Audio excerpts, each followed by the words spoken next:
നാരായണം നമസ്കൃത്യ നരം ചൈവ നരോത്തമം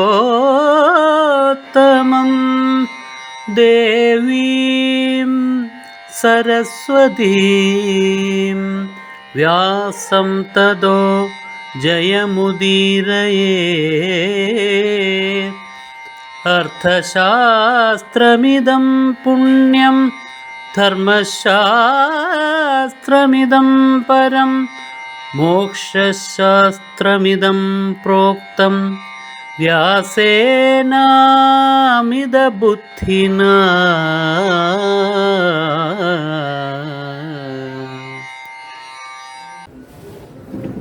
ഓം സദാശിവസമാരംഭാം ശങ്കരാചാര്യമധ്യമാം അസ്മദാചാര്യപര്യന്താം വന്ദേ ഗുരുപരമ്പരാം. കൂജന്തം രാമ രാമേതി മധുരം മധുരാക്ഷരം ആരുഹ്യകവിതാശാഖം വന്ദേ വാൽമീകികോകിലം. സംപൂജ്യരെ, ആദ്യമേ തന്നെ എൻ്റെ സർവസങ്കല്പങ്ങളും ഭാരതീയ ആചാര്യ പരമ്പരയുടെ പാദപങ്കജങ്ങളിലും വാഗ്ദേവതയും ശക്തിസ്വരൂപിണിയുമായ അമ്മയുടെ പാദപത്മങ്ങളിലും എൻ്റെ ഗുരുനാഥനായ ജഗദ്ഗുരു സ്വാമി സത്യാനന്ദ സരസ്വതി തൃപ്പാദങ്ങളിലും എൻ്റെ പരമഗുരുവായ ബ്രഹ്മശ്രീ നീലകണ്ഠ ഗുരുപാദരുടെ പാദപങ്കജങ്ങളിലും പരമപവിത്രമായ നെയ്യാറ്റിൻകര ശ്രീകൃഷ്ണസ്വാമി ക്ഷേത്രത്തിൽ വിരാജിച്ച് നമ്മയെല്ലാം അനുഗ്രഹിക്കുന്ന വാസുദേവകൃഷ്ണൻ്റെ പാദപത്മങ്ങളിലും ആ ധന്യമായ സങ്കല്പം കൊണ്ട് പവിത്രമായിരിക്കുന്ന നിങ്ങളുടെ ഹൃദയങ്ങളിലും പൂജാപുഷ്പങ്ങളെന്നോണം സമർപ്പിച്ചുകൊള്ളട്ടെ.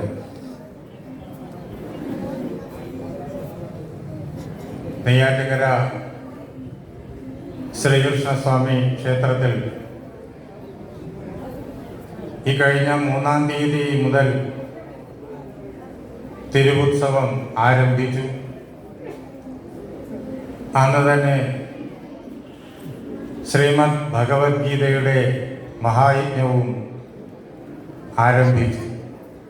വർഷങ്ങളായിട്ട് നടന്നുവരുന്ന മഹായജ്ഞം ഇന്ന് രാവിലെ 8-ാം അധ്യായത്തിലേക്ക് അക്ഷരബ്രഹ്മയോഗമെന്നും ക്ഷരാക്ഷര ബ്രഹ്മയോഗമെന്നും അധ്യാത്മയോഗമെന്നും ഒക്കെ പല പേരുകളിൽ അറിയപ്പെടുന്ന, എല്ലാറ്റിൻ്റെയും പരമമായ അർത്ഥമൊന്നു തന്നെ, ഈ 8-ാമത് അധ്യായത്തിലേക്ക് നാം പ്രവേശിക്കുകയാണ്. ആദ്യത്തെ 6 അധ്യായങ്ങളിൽ മുഖ്യമായിട്ടും ഭഗവാൻ വാസുദേവകൃഷ്ണൻ നമുക്ക് പഠിപ്പിച്ചു തന്നത് നാം തന്നെയായിരിക്കുന്ന ആത്മാവിനെയാണ്. ഞാൻ ഈ ശരീരമാണ്, മനസ്സാണ്, ബുദ്ധിയാണ് എന്ന പ്രകാരത്തിലുള്ള ഉറച്ച തെറ്റിദ്ധാരണകളാൽ, അത് തെറ്റിദ്ധാരണയാണ് എന്ന് പോലും അറിയാതെ ഈ ഉറച്ച തെറ്റിദ്ധാരണകളാൽ ഈ ജീവിതത്തെ തള്ളി നീക്കുന്ന നമുക്ക് ഭഗവാൻ ശ്രീകൃഷ്ണൻ അർജുനനെ ഉപാധിയാക്കിക്കൊണ്ട് വ്യക്തമായും പറഞ്ഞു തന്നു, നീ എന്നത് ഈ ശരീരമോ മനസ്സോ ബുദ്ധിയോ അല്ല, ഇതിൻ്റെ ഉള്ളിലും പുറമേയും നിറഞ്ഞു നിന്നുകൊണ്ട് ഇതിനെ ഉണ്ടാക്കി നിലനിർത്തി പ്രവർത്തിപ്പിക്കുന്ന ജനന മരണങ്ങൾ യാതൊന്നുമില്ലാത്ത ദുഃഖ ദൗർബല്യങ്ങൾ യാതൊന്നുമില്ലാത്ത, ക്ലേശങ്ങളും കഷ്ടപ്പാടുകളും യാതൊന്നുമില്ലാത്ത നിർഗുണ നിരാകാര ബ്രഹ്മമാണ് എന്ന് അദ്ദേഹം നമുക്ക് സ്പഷ്ടമായിട്ട് കാര്യകാരണ സഹിതം തർക്കയുക്തികൾ വ്യക്തമാക്കിക്കൊണ്ട് ഉദാഹരണങ്ങൾ കാണിച്ചു തന്നുകൊണ്ട് അവതരിപ്പിച്ചു. ഇത് 6 അധ്യായങ്ങളിലൂടെ ഭഗവാൻ ചെയ്ത മുഖ്യമായ ഉപദേശമാണ്. അതോടൊപ്പം തന്നെ അദ്ദേഹം ഈ പ്രപഞ്ചത്തിൻ്റെ സ്വരൂപവും നമ്മെ കേൾപ്പിച്ചു. കാരണം അതില്ലാതെ കണ്ട് ഈ ആത്മാവിനെ കുറിച്ച് മാത്രമായി പറഞ്ഞാൽ നമുക്ക് മനസ്സിലാവില്ല.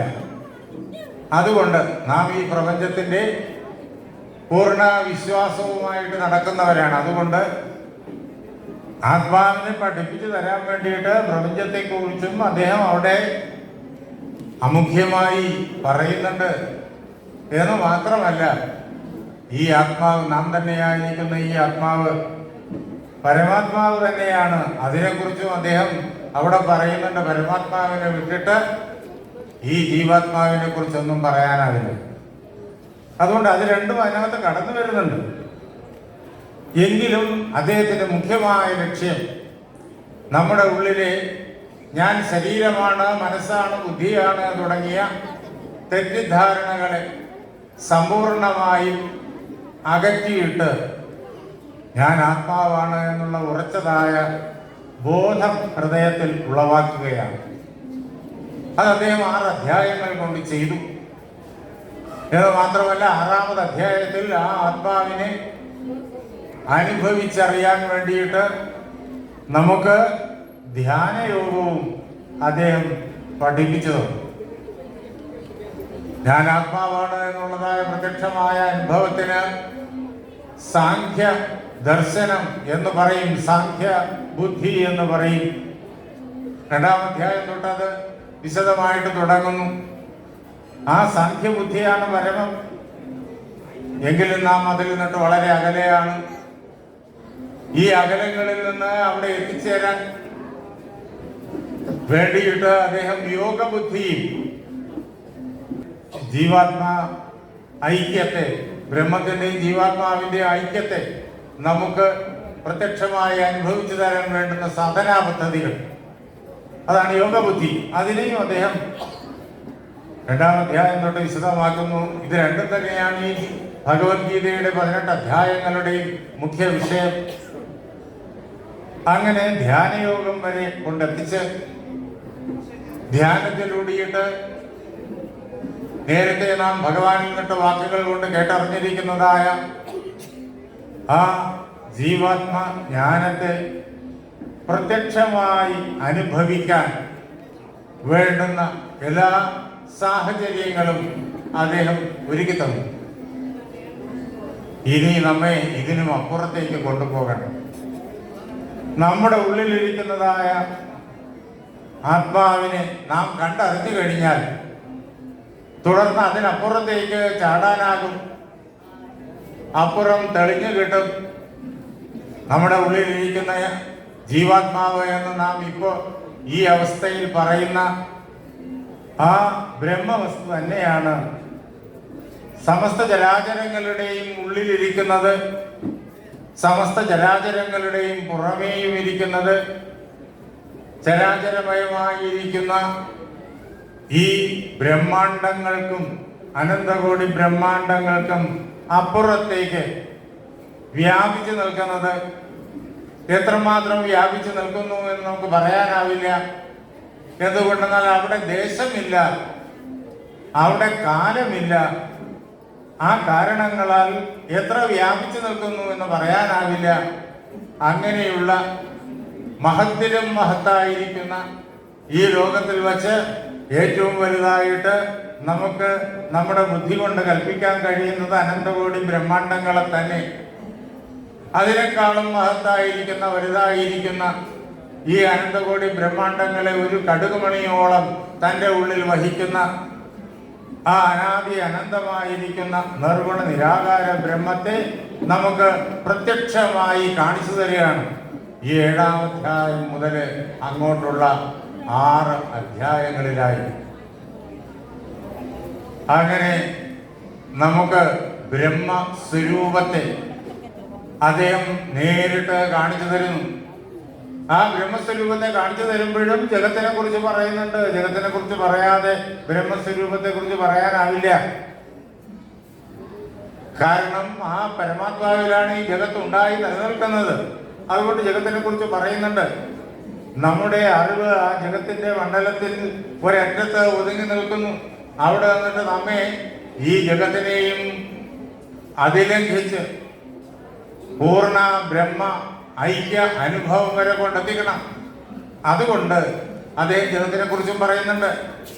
ജഗത്തിനെ നിരാകരിക്കാൻ പാടില്ല, അതും പറയുന്നുണ്ട്. അതാണ് ഈ 8-ാം അധ്യായത്തിലെ വിഷയത്തിലേക്ക് നാം കടന്നു ചെല്ലുമ്പോഴേക്കും നേരിട്ട് കാണുക. അങ്ങനെ ജഗത്തിനെയും നമുക്ക് പഠിപ്പിച്ചു തരുന്നുണ്ട് എന്ന് മാത്രമല്ല, ഈ അവസ്ഥയിൽ നാം അനുഭവിച്ചു കൊണ്ടിരിക്കുന്ന നാം ആയിരിക്കുന്ന ജീവാത്മാവിനെയും അദ്ദേഹം കാണിച്ചു തരുന്നുണ്ട്. ആ ജീവാത്മാവും ഈ പരമാത്മാവും തമ്മിലുള്ളതായ ഐക്യബോധത്തെയും അദ്ദേഹം കാണിച്ചു തരുന്നുണ്ട്. അങ്ങനെ സമ്പൂർണമായിരിക്കുന്ന ഈ ബ്രഹ്മ ആത്മ ഐക്യ ജ്ഞാനം, അതാണ് 7-ാം അധ്യായം മുതൽ. 7-ാം അധ്യായത്തിൽ നമ്മൾ ജ്ഞാന വിജ്ഞാനങ്ങളെ നേരിട്ട് കണ്ടു. ഇന്നലെ മധ്യാഹ്നത്തിന് ശേഷം അതായിരുന്നു ചർച്ചാ വിഷയം. അത് കഴിഞ്ഞിട്ട് നാം 8-ാം അധ്യായത്തിലേക്ക് ക്ഷരാക്ഷര ബ്രഹ്മയോഗത്തിലേക്ക് പ്രവേശിക്കുന്നു. ആ 7-ാം അധ്യായം ഭഗവാൻ പൂർണ്ണമാക്കിയത് എങ്ങനെയെന്നറിയോ?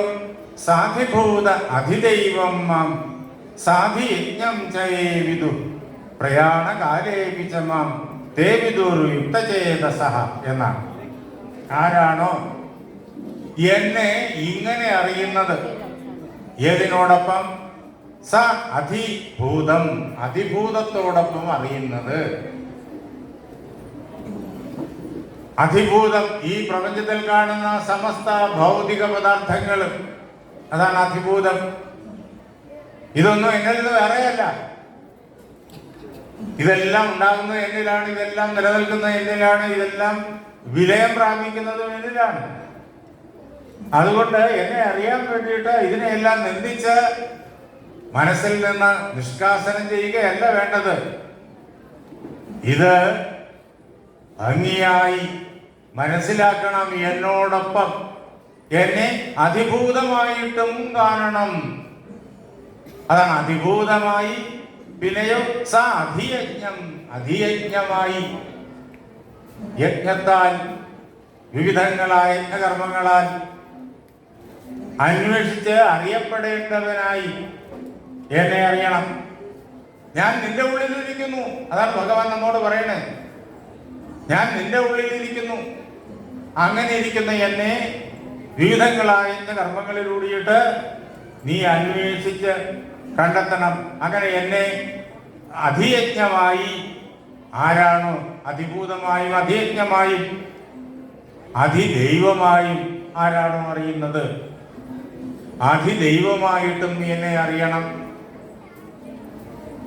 അങ്ങനെ ഈ 3 പ്രകാരത്തിലും ഇനിയും 2 പ്രകാരങ്ങൾ കൂടിയുണ്ട്. അത് ഇവിടെ പറഞ്ഞില്ല, അത് തൊട്ടടുത്ത് പറയും. അധിദൈവമെന്നും അധികർമ്മമെന്നും ഒക്കെ ഇനി വളരെ സ്പഷ്ടമായിട്ട് പറയും. 5 ഭാവങ്ങളോടുകൂടി ഭഗവാനെ തന്നെ നമുക്ക് പരിചയപ്പെടുത്തി തരും. അതൊന്നും എന്നിൽ നിന്ന് അന്യമല്ല.